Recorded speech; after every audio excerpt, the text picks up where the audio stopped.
Huh?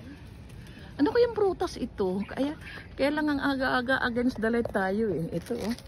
Ang cute niya oh. Yung prutas niya oh. Ang cute. Oo. Pitasin nga natin to. Mamaya pagbalik natin. Ang ganda, dami hitik ang bunga eh. Oh. Pero alam ko yan ang ano, yung sinasabing ano, local figs. Maliliit pala yan. Local figs. Meron isa niyan yung sa atin kung tawagin tibig sa Tagalog. Nakikita ko lang sa mga video. Ay nakakaano naman oh. Huwag natin ano, pag hindi may tumubuto sa bakuran natin eh. Binunot ko lang ganitong ganito doon sa bakor kay ate mo. Ganyan. Oh, hitik ang bunga.